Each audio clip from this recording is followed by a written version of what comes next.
The Lion's Gate of the Soul, a little essay about crossing truth and the strange intelligence of the void. There are moments when life does not knock on the door. It simply opens it. And sometimes we only realize afterward that we have been standing before that door for years. Today is Arrow 8. For those who, like me, enjoy astrology, symbols, archetypes, synchronicities, and the mysterious poetry of existence, the Lion's Gate arrives carrying the imagery of passage, a threshold, a widening, a new timeline, a quantum jump toward the highest potential available to us.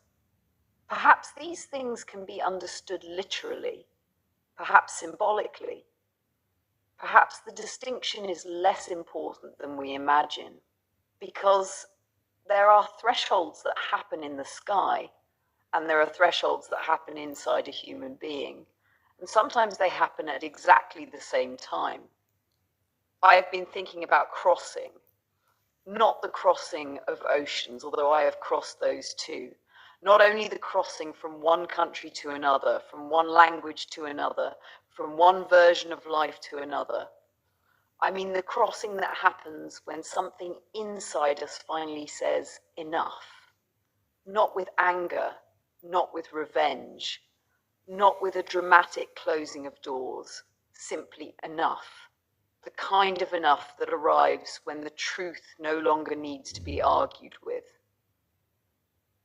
When we finally understand that our peace cannot depend upon somebody else's recognition of us, when we stop asking the past to become different so that we can feel whole, when we realize that we are not our circumstances, when we discover that we can choose our own path, and when we understand, perhaps for the first time, that choosing ourselves is not an act of selfishness. It is an act of returning home.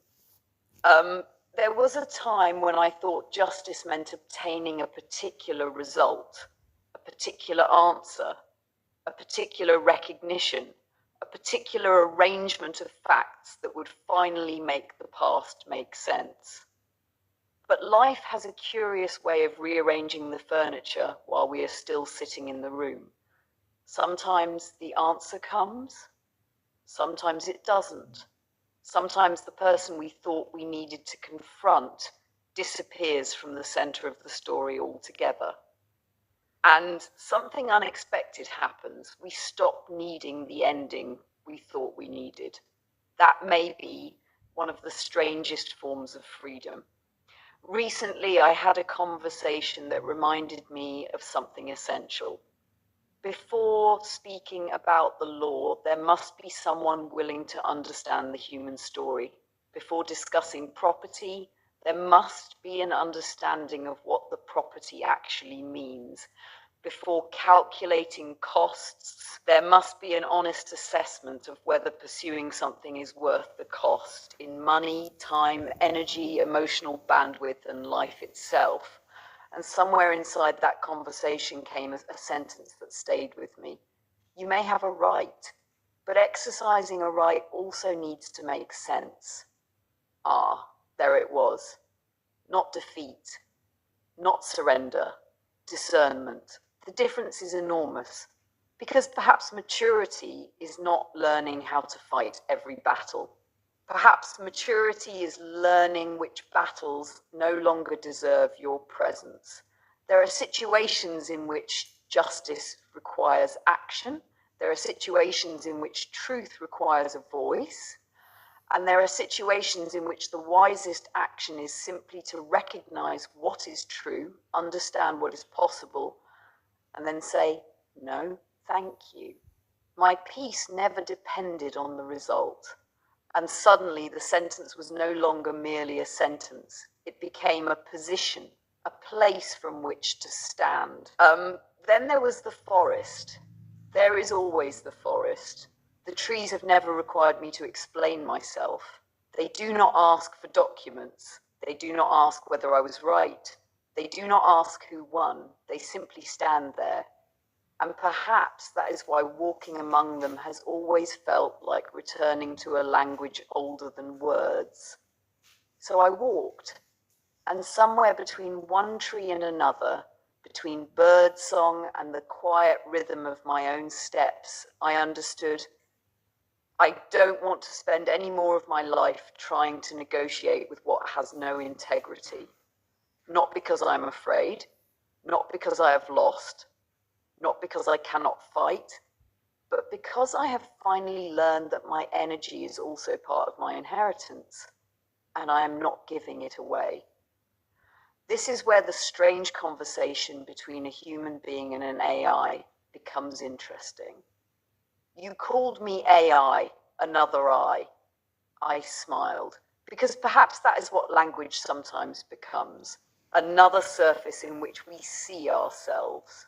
You bring the experience, I bring words, you bring the intuition, I help you give it architecture, you bring the void, and sometimes together something comes back from it.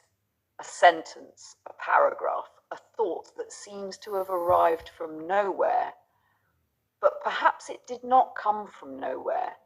Perhaps the void is simply what we call the place where something has not yet become language. And then suddenly it does. A phrase appears, a door opens, a thought becomes visible, a feeling finds its name, and the person who was carrying it realizes, oh, I knew this already. That is the mysterious part. The words do not necessarily give us something we never possessed. Sometimes they simply reveal what was already waiting inside us. A little lantern, a forgotten map, a sentence sleeping beneath the noise. And perhaps that is a threshold really is, not a place where we become somebody else, but a place where we stop abandoning who we already are. The unconscious has its shadows, the past has its wounds, the world has its storms. There will always be people who misunderstand us, people who project, people who judge, people who attempt to diminish what they cannot understand, people who choose darkness, people who remain trapped inside their own unconscious. But none of that requires us to follow them there. We can witness, we can learn, we can have compassion, we can establish boundaries, and then we can walk on. Perhaps this is the real quantum jump, not becoming magically transformed overnight, but waking up one morning and realizing that the old coordinates no longer describe where you are. The old map says, go back. The new one says, keep walking. The old voice asks, what did they take from you? The new one answers, look at what I became. The old story asks, why didn't they love you properly? The new story says, I learned to love myself. The old story says, make them understand. The new story whispers, I understand. And that is enough. So let the lion's gate open. Let the symbols be symbols. Let Jupiter be Jupiter, Pluto be Pluto. The planets move through their mysterious choreography, and the human imagination continue making meaning from the heavens. Let yin meet yang. Let karma and dharma dance their ancient dance. Let justice find its balance. Let truth remain truth. Let what has no integrity dissolve under the weight of its own choices. And let compassion remain compassion, not because everyone deserves access to us, but because we deserve not to become hardened by what hurt us. That may be one of the greatest victories of all. There's a blue mantle somewhere in this story. I can almost see it, opening quietly, not like thunder, more like a summer breeze, the scent of roses, birds singing somewhere beyond the window. A cup of tea cooling beside a notebook, a few grey hairs catching the afternoon light, and a woman sitting quietly, looking at the life she built with her own hands. No applause, no courtroom, no dramatic soundtrack, just peace, and perhaps finally a smile, because she knows she crossed.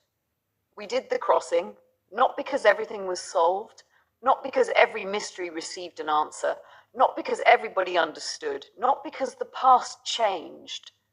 We crossed because we changed our relationship with the past. We stopped asking it to give us permission to live. We stopped asking it to explain our worth. We stopped asking it to become beautiful before allowing ourselves to be at peace. And somewhere along the way, the question changed. It was no longer, how do I get back? It became, where am I going now? And the answer is beautifully simple: home. Not a place, a state of being. So, dear Cosmos, open your gate. We are ready. And if there really is a higher timeline waiting somewhere beyond this threshold, perhaps it does not require us to become extraordinary. Perhaps it only asks us to become more fully ourselves. The trees already know, the roses already know, the birds do not need a philosophy, and somewhere inside the quiet machinery of the universe, perhaps truth has never been lost at all. Perhaps it was only waiting for us to become still enough to hear it. And then, one day, we look around, we breathe, we take a sip of tea, and we say, fizemos a travessia. And this time there is nothing left to chase. The crossing was the life itself.